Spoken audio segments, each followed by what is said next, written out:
आजकल दोस्ती पर अगर किसी भी इंसान को विश्वास और यकीन अगर करना हो तो यकीन करने के लिए जो होता है इंसान के पास समय नहीं बचा है। इंसान बस बिना देखे दाखे दोस्ती का हाथ बढ़ा देता है, लेकिन दोस्ती के पीछे एक ऐसा खेल खेला जाता है कि उसी की वजह से उसका हंसता खेलता परिवार तक तबाह हो जाता है। आज की घटना में सेम कुछ ऐसा ही होता है कि एक गांव होता, उसी गांव के 3 दोस्त होते हैं, बड़े ही करीबी दोस्त होते हैं, लेकिन उनके बीच केस ऐसा हो जाता है कि उसी में से 2 दोस्त हो जाता है इस दुनिया को छोड़ के चले जाते हैं। लेकिन पुलिस जो होती है इस केस को सुलझाने में काफ़ी मेहनत करती है, उनका जो मेहनत होता है रंग सा लाता है, लेकिन पुलिस के सामने जो सच्चाई और साथ में लोगों के सामने जो कहानी निकल के आती है उससे सुनने के बाद लोगों को अपने कानों पर कतई यकीन में नहीं होता है। आखिर क्या था आज की घटना में, आज की घटना में क्या हुआ, आज की घटना की आप पूरी तह तक सच्चाई जानने के लिए आप इस वीडियो को लास्ट तक ज़रूर देखिएगा। नमस्कार दोस्तों, मैं प्रदीप कुमार आपको इस टेढ़ी बात चैनल पे मैं स्वागत करता हूं। दोस्तों आज की यह जो सच्ची घटना है या घटना सुनाने से पहले मैं आपसे एक छोटा सा रिक्वेस्ट करना चाहता हूं, क्योंकि आप अगर इस चैनल पर नए आए हुए हैं और पहली बार आए हैं तो आप जाकर आप अपने ही प्यारे हाथों से आप इस चैनल को सब्सक्राइब ज़रूर कर लीजिएगा, ताकि आपकी वजह से आज जो वीडियो है वीडियो काफ़ी लोगों तक पहुंचाया जा सके, क्योंकि इसके लिए हम आपके तहे दिल से शुक्रगुजार रहेंगे। दोस्तों आज की यह जो सच्ची घटना है, यह घटना ठीक मध्य प्रदेश और उसी का एक नरसिंहपुर ज़िला पड़ता है और ठीक उसी का ही छत्तीसगढ़ थाना लगता है और उसी का ही लाठगांव पिपरिया गांव पड़ता है। उसी गांव के रहने वाले हीरालाल विश्वकर्मा होते हैं। उनकी अपनी पत्नी भी होती है, जिनके टोटल 3 बच्चे भी होते हैं। जो सबसे बड़ा बेटा होता है मोहन, जिसकी उम्र लगभग 30 साल के आसपास होता है। उसकी अपनी पत्नी भी होती है, लेकिन उसके टोटल 2 बच्चे भी होते हैं। हीरालाल विश्वकर्मा एक ऐसे खेतिहर थे, उस खेतिहर की वजह से उन्हें लोग एक बड़े किसान के नाम से अपने गांव में जानते भी थे। खेती उनकी जो होती है बड़ी तौर तरीके से होती थी। काफ़ी लोग, काफ़ी मजदूर जो होते हैं उनकी खेती की वजह से अपने घर का गुजारा भी कर पाते थे। लेकिन इधर हीरालाल जो होते हैं अपने पारिवारिक और ज़रूरतों को समझते हुए गांव के कुछ और किसान होते हैं उनकी खेत खुद बटे पे ले लेते हैं और बटे पे लेने के बाद अपने घर की जिम्मेदारी जो होती है और बढ़ा देते हैं। जब बढ़ने लग जाता है और उसी फसल की वजह से ठीक ठाक पैसे भी आने लग जाते हैं। लेकिन उसी ही गांव के रहने वाले होते हैं देवेंद्र पटेल। उनका जो खेत होता है काफ़ी ज़्यादा बटे पर हीरालाल जो होते हैं अपने परिवार की जिम्मेदारियों को देखते हुए ले रखते हैं। लेकिन तभी मैं बात कर रहा हूँ 22 अप्रैल साल 2020 का ही। अब जैसे ही सुबह का लगभग वही 11 बजे के आसपास टाइम होता है तो हीरालाल पटेल जो होते हैं अपने बेटे मनोज की याद करते हैं, क्योंकि ठीक है 21 अप्रैल साल 2022 को ही मनोज जो होता है रात में 9 बजे और साथ में उसी का एक अपना करीबी दोस्त होता है कुंजी लाल यादव, जो गांव के ही रहने वाला होता है। दोनों रात के वक्त थ्रेसर पे दौराही करने के लिए देवेंद्र पटेल के खेत में अपने ही जो पुआले होते हैं उन्हीं को दाने के लिए गए हुए थे। लेकिन पूरा रात बीत जाता है, मनोज और ना कुंजी लाल यादव अपने घर आते हैं। लेकिन जब 11 बज जाता है तो हीरालाल सोचने लग जाते हैं कि हमें पास ही जो आढ़त है उसी आढ़त पे अपने गेहूं देने के लिए जाना है, वहाँ से कुछ पैसे लेना है कि उन्हें अपने बेटे को मनोज को अपने पास बुला जाए। लेकिन वो जो पता चलता है कि अभी तक दोनों रात में ही खेत में अभी तक नहीं आए, वह सोच लेते हैं कि हो सकता है पूरे गेहूँ की मढ़ाई करके ही वापस लौटेंगे। अब मनोज के जो पिता होते हैं हीरालाल अपने छोटे बेटे दीपक को साथ लेते हैं, कहने लग जाते हैं बेटा तुम ही चलो आढ़त पे, वहाँ से तुम जोड़ बढ़ो, तुम अच्छी तरीके से कर लोगे। अब दीपक जो होता अपने पिता हीरालाल विश्वकर्मा के साथ जो होता है आढ़त पे चला जाता है और लगभग जब 2 बज जाता है तो आढ़त पर से अपने बेटे दीपक को लेकर अपने घर आते हैं। लेकिन जब घर पहुँचते हैं इधर खुद हीरालाल अपनी पत्नी से पूछते हैं अभी तक मनोज नहीं आया क्या? तो इधर हीरालाल की जो पत्नी होती है कहने लग जाती है कि अभी तक नहीं आया। बड़ी सोच में पड़ जाते हैं कि हो सकता है थ्रेसर ख़राब हो गया हो, इसी वजह से वहाँ रुक गया हो और गेहूं में कोई रखवाली के लिए बचा ना हो। हीरालाल यही सोचते हैं, सोच साच कर अब तुरंत लगभग दोपहर को 2 बजे निकल जाते हैं। लेकिन जैसे गाँव के बाहर जाते हैं तो उन्हें बड़ी दूर से ही जो फूसे होते दिखाई देते हैं। उनके चेहरे पर खुशी उड़ जाती है कि बस करो, हमारे बेटे ने गेहूं की मढ़ाई के लिए बड़ी रात भर मेहनत की है। पास जाते हैं, देखते हैं गेहूं की बोरियों की छल्ली भी लगी हुई है। उनका दिल और खुश हो जाता है। बड़ी तेज़ से बड़े मुस्कुराहट भरे कदम जो होते बढ़ाने शुरू कर देते हैं। लेकिन जैसे ही भूसे के आगे बढ़ते हैं, देखते हैं जो नज़ारा वहीं पर चीख पड़ते हैं। चीखते हुए ज़मीन पकड़ लेते हैं, क्योंकि जो पुआल होता है उसी पुआल पर एक कंबल होता है। उसी कंबल के ऊपर डेड बॉडी दो पड़ी होती है, खून से लथपथ अवस्था में होती है, क्योंकि वह डेड बॉडी उनका अपना बेटा मनोज विश्वकर्मा का होता है और साथ में मनोज का एक अपना करीबी दोस्त होता है कुंजीलाल यादव का।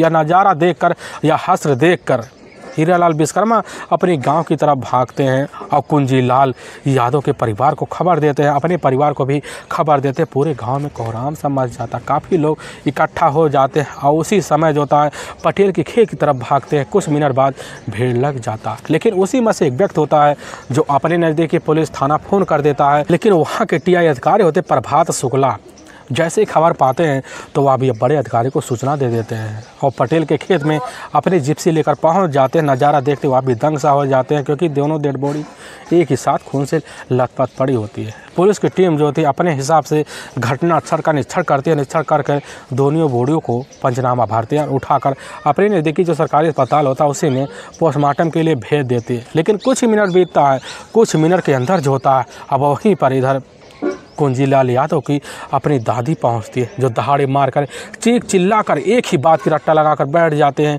अरे ही गांव का रहने वाला शिवराज उर्फ गुड्डा ठाकुर है, जिसने हमारे बेटे की इस तरह निर्मम हत्या की थी, क्योंकि उसने घटना के कुछ दिन पहले आकर हमारे परिवार के सामने धमकी देकर गए हुआ था।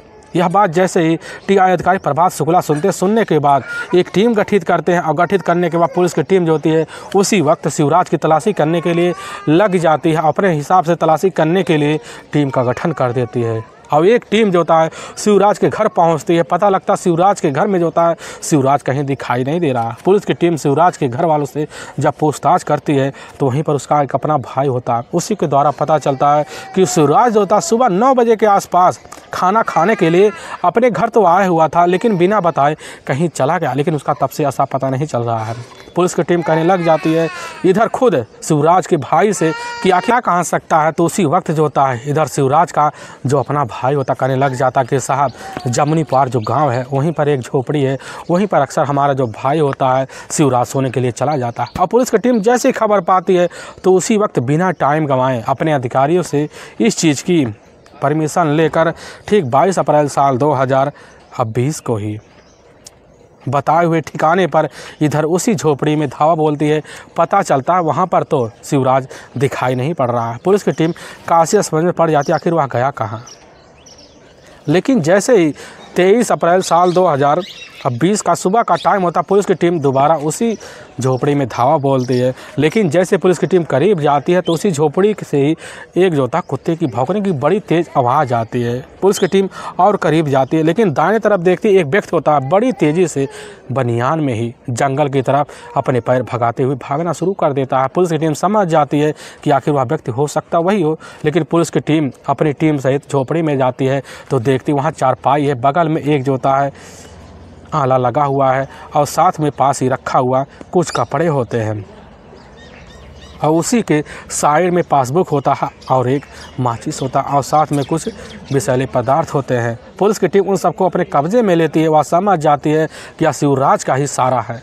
पुलिस की टीम उसी वक्त जो होता है तलाशी करने के लिए 23 अप्रैल साल 2020 को मुखबिरों को अलर्ट कर देती है। लेकिन जब अलर्ट किया जाता है तो कुछ मुखबिर के द्वारा पता चलता है कि जो महेश्वरी जो मंदिर है उसी के करीब जो होता है लगभग 7 बजे आसपास इधर शिवराज उर्फ है गुड्डा ठाकुर देखा गया। पुलिस की टीम अपने हिसाब से धावा बोलती है और जब छापेमारी करती है तो काफ़ी घंटे मेहनत करती है और 23 अप्रैल साल 2020 का ही यानी कि पूरा रात का रात वक्त बीत जाता है। तभी जो होता है कुछ खबरी के द्वारा पता चल जाता है कि जो पेड़ है उसी के नीचे बैठा हुआ। पुलिस की टीम वहीं से उसको धर दबोचती है और अपने थाने ले आती है। लेकिन शिवराज से जब थाने में बैठा कर पूछा जाता है तो बिना किसी सख्ती दबाव के तुरंत अपने दोनों दोस्त करीबी यार इधर मनोज विश्वकर्मा साथ में कुंजीलाल यादव की हत्या का राज खोल देता है। लेकिन जो राज जो सच्चाई रखता है इसे सुनने के बाद लोगों के कलेजे तक हिल जाते हैं। असल में मध्य प्रदेश का जाना माना जो शहर पड़ता है जिला पड़ता है नरसिंहपुर और ठीक उसी का पिपरिया लठपुर गांव पड़ता है। उसी गांव के रहने वाले हीरालाल विश्वकर्मा होते हैं, जिनके टोटल 3 बच्चे होते हैं, जिसमें सबसे बड़ा जो बेटा होता है मनोज विश्वकर्मा ही होता है। लेकिन मनोज विश्वकर्मा का एक अपना करीबी दोस्त होता है कुंजीलाल यादव। दोनों इतने गहरे दोस्त होते हैं कि दोनों की दोस्ती के जो चर्चे होते हैं पूरे गांव में हो जाते हैं। लेकिन इसी बीच कुंजीलाल का एक अपना करीबी और दोस्त होता है शिवराज उर्फ गुड्डा ठाकुर। अब शिवराज उर्फ गुड्डा ठाकुर दोस्ती की वजह से जो होता है एक दिन इधर मनोज से दोस्त बना लेता है। तीनों की खास दोस्ती हो जाती है और दोस्ती के जो चर्चे होते हैं पूरे गांव में होने लग जाते हैं। और इधर जो होता है खुद मनोज विश्वकर्मा और साथ में कुंजीलाल यादव का अब जाकर गुड्डा ठाकुर के घर आना जाना बन जाता है। लेकिन गुड्डा ठाकुर की एक अपनी खूबसूरत पत्नी होती है, जिसका काल्पनिक नाम होता है रीता।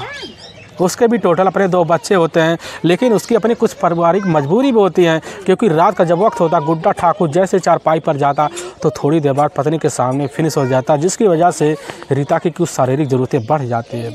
लेकिन उसी बीच रीता की जो नज़र होता है अब जैसे ही मनोज विश्वकर्मा पर पड़ता है तो मजीद विश्वकर्मा की जो नज़र होता है अब रीता पर पड़ता है। दोनों एक दूसरे की खूबसूरती देखकर दीवाना भी हो जाते हैं, करीब आने की भरपूर कोशिश भी करते हैं। लेकिन जब आने लग जाते हैं इसी बीच रीता को लगने लग जाता है कि आखिर हमारे लिए परफेक्ट है। और उसी वक्त जो होता है इधर मनोज का अब गुड्डा ठाकुर के घर काफ़ी आना जाना बन जाता है। लेकिन गैर मौजूदगी में जब भी आता तब जो होता गुड्डा ठाकुर घर नहीं रहता और अपने दोस्त कुंजीलाल यादव को लेकर पहुंच जाता है। दोनों वहीं जो होता है रीता से भाभी का रिश्ता मानते वैसे टिटोले करते। लेकिन इधर रीता भी समझ जाती है कि मनोज चाहता क्या है। मनोज भी समझ जाता है कि रीता चाहती क्या है। तभी एक दिन इशारों में मनोज समझ जाता है कि रीता बुला कब रही है। तभी कुछ दिन बाद ही इधर खुद जैसे ही शाम का टाइम होता, शाम के टाइम में मनोज गुड्डा ठाकुर के घर पहुंचता है। देखता गुड्डा ठाकुर जो था उस समय गन्ने के खेत में पानी लगाने के लिए गया हुआ था। कुंजी भी साथ होता है, घर के अंदर जाता है। लेकिन इधर इशारा जो होती है खुद रीता समझ जाती है और रीता अपने बेडरूम में इधर मनोज ठाकुर के लेकर पहुंच जाती है। और जब जाती है तो बाहर दरवाजे पर एक बॉडीगार्ड की तरह कुंजीलाल यादव खड़ा हो जाता है। और इधर दोनों अपने रिश्तों को घर में रहकर रीता और साथ में मनोज विश्वकर्मा दोनों मिलकर तौर तरीके से अंजाम लगाते हैं। अब जो रिश्ता होता है या रिश्ता जब एक बार बन जाता है दोनों के बीच हर दिन रिश्तों को अंजाम देने की शुरुआत हो चुकी होती है और ऐसे चलने लग जाता है। जब भी घर पर आता इधर मनोज होता है खुद गुड्डा ठाकुर के गैर मौजूदगी में और साथ में कुंजी ठाकुर भी होता है एक बॉडीगार्ड की तरह जो होता है दरवाजे पर खड़ा हो जाता है। अपने रिश्ते को अंजाम खुद जो होती है रीता मनोज ठाकुर के साथ देना शुरू कर देती है। अब रिश्ते का जो सिलसिला होता है बेतरक ढंग से चलने लग जाता है और चलते चलते सालों का वक्त गुजर जाता है। लेकिन इसकी जो संबंध के जो चर्चे होते हैं इधर मनोज विश्वकर्मा और साथ में रीता ठाकुर के बीच की जो शुरुआती जो चलचले होते हैं सबके कानों में पहुंचना शुरू हो जाते हैं। और पहुंचने की वजह से खबर जो होता है शिवराज उर्फ गुड्डा ठाकुर के कानों में पहुंचता तो भन्ना जाता है। भन्नाने की वजह से अपने दोस्त के ऊपर इतना खफा हो जाता है कि अपनी पत्नी से उसी दिन से झगड़ा शुरू कर देता है। लेकिन इधर जब खुद गुड्डा ठाकुर मनोज विश्वकर्मा से बात करता तो मनोज विश्वकर्मा जो होता है उस समय खुद चुप रहने की वजह जो होता है अपने दोस्त को खरी खोटी सुना देता है। उसकी शारीरिक कमजोरी को उसके सामने पेशकश कर देता है, जिसकी वजह से उसे नामर्द साबित कर देता है। वह झुक सा जाता है और इसी को लेकर इधर गुड्डा ठाकुर और रीता के बीच आए दिन झगड़े तकरार होते हैं। और झगड़े तकरार इतना होते हैं कि एक दिन रीता जो थी टिकटना से मात्र 2 महीने पहले जो था अपने पति को छोड़कर अपने मायके चली जाती है। और मायके जाने की वजह से इधर गुड्डा ठाकुर का अपने रिश्तेदारों और साथ में पड़ोसियों में इतनी बदनामी होने लग जाती है कि जो होता खुद इस बदनामी का जो कारण होता है अपने दोनों करीबी दोस्त कुंजीलाल यादव और साथ में मनोज विश्वकर्मा को मानना शुरू कर देता है। लेकिन जब भी दोनों का आमना सामना होता तो गुस्से की नीयत से खुद गुड्डा ठाकुर मनोज और कुंजीलाल यादव को लगता हर वक्त अपने दिल में नफरत लिए घूमना शुरू कर देता है। और तभी इधर जो था जैसे दोबारा मना बनाकर अपनी पत्नी अब रीता को अपने घर लाता है दोबारा चोरी छुपे मिलना जुलना जारी हो जाता है। खबर लगता फिर सनस रह जाता है। उसी समय ठान से लेता अब हमें अहम फैसला लेना पड़ेगा। लेकिन घटना से मात्र 6 दिन पहले गुड्डा ठाकुर जो होता है कुंजीलाल यादव के घर जाता है और बेधड़क पूरे परिवार के सामने जो होता है उसी समय दोनों को अपने रास्ते से हटाने की जिक्र कर देता, करने लग जाता। कुंजीलाल यादव को समझा लो कि वो अपने दोस्त का साथ छोड़ देना है तो उसके लिए भी खतरे की घंटी बज जाएगी। और कुंजीलाल यादव की अपनी दादी होती हैं, उसी समय जो होता है शिवराज उर्फ गुड्डा ठाकुर से झगड़ा करके वहाँ से भगा देते हैं। और उसकी एक एक बात जो होता है उसकी जो अपनी दादी होती है कुंजीलाल यादव से कह देते हैं कि कुंजीलाल यादव जो होता तब भी कोई मोड़ नहीं लाना चाहता, तब भी अपने दोस्त के हर वक्त साथ खड़ा रहता है। लेकिन जब वह समझ जाता है गुड्डा ठाकुर कि हमारी पत्नी का जो होता है वजह से हमारी बदनामी और साथ में दोनों की वजह से हमारे पारिवारिक और हमारी बदनामी काफ़ी हो चुकी है, तो फैसला लेते हुए अपनी ज़िंदगी में ऐसा मोड़ ला बैठता जिसकी वजह से उसका हंसता खेलता परिवार भी तबाह होने के कगार पर पहुंच जाता। शिवराज उर्फ गुड्डा ठाकुर जो होता है उस समय ऐसे प्लान में लग जाता है, उसको पूरी तरह से प्लान के बारे में पता होता है कि कब जो होता है गेहूँ की मड़ाई करने के लिए कुंजीलाल यादव और मनोज विश्वकर्मा अपने खेत में आते जाते हैं। और तभी ठीक है 21 अप्रैल साल 2020 का है। अब जैसे ही रात का 9 बजे का आसपास टाइम होता है तो शिवराज उर्फ गुड्डा ठाकुर जो होता अपनी झोपड़ी में बैठकर एक कोने में छुप कर दोनों के रास्ते आने जाने का निगरानी कर ही रहा होता है। तभी देखता जैसे ही 9 बजे का आसपास टाइम होता है तो उसी वक्त कुंजीलाल यादव और मनोज विश्वकर्मा दोनों हंसी ठिठोले करते हुए गेहूँ के खेत की तरफ बढ़े जा रहे होते हैं। वहाँ खड़े होकर समय का इंतज़ार करता, समझ जाता है कि वह दोनों अब रात का वक्त हो गया तो सो तो गए होंगे, तो उसी वक्त अपने ही पास रखे हुए तेज धारा हथियार जो होता है गुड्डा ठाकुर लेता है और निकल जाता है। रात के लगभग जब 2 बजे आसपास टाइम हो जाता है तो देखता है दोनों वहीं पर पुआल बिछाए हुए ऊपर कंबल डाले हुए काफ़ी गहरी नींद में सो रहे हैं।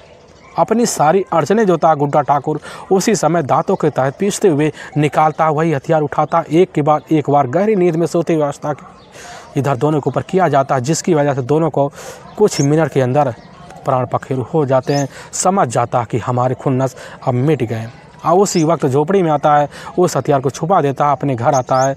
आने के बाद रात भर रहता, लेकिन सुबह जब 9 बज जाते हैं 9 बजे अपने घर जाता गुड्डा ठाकुर, खाना खाता, फिर वहाँ से फरार हो जाता, उसी झोपड़ी में छुप जाता है। लेकिन पुलिस जब 22 अप्रैल साल 2022 लेकिन जब पुलिस 23 अप्रैल साल 2020 को ही छत्तेश्वर मंदिर के पास हिरासत में लेते सबके सामने जब खुद शिवराज उर्फ गुड्डा ठाकुर सच्चाई खोलता, इसे सुनने के बाद लोगों का सबसे पहले दोस्ती पर तो विश्वास उठता ही है और साथ में विश्वासघात में एक ऐसा घात लग जाता है जिसकी वजह से जो भी सच्चाई सुनता वह हिल सा जाता है। लेकिन पुलिस की जो टीम होती है इधर हीरालाल विश्वकर्मा के ही तहरीर पर दोनों हत्याओं का जो मुकदमा होता है यहाँ जाकर शिवराज उर्फ गुड्डा ठाकुर के ऊपर धारा 302 के तहत दर्ज करके एक गंभीर भार मुकदमा लगाकर गुड्डा ठाकुर को हमेशा हमेशा के लिए जेल के सलाखों के पीछे डाल देती है। दोस्तों, हमें इस घटना का सुनाने का जो उद्देश्य किसी के दिल को ठेस पहुंचाना नहीं है, बल्कि आपको यह बताना कि आप जहां भी रहें आप सावधान और सतर्क जरूर रहें। दोस्तों फिर मिलेंगे एक नए वीडियो के साथ, तब तक के लिए जय हिंद और जय भारत।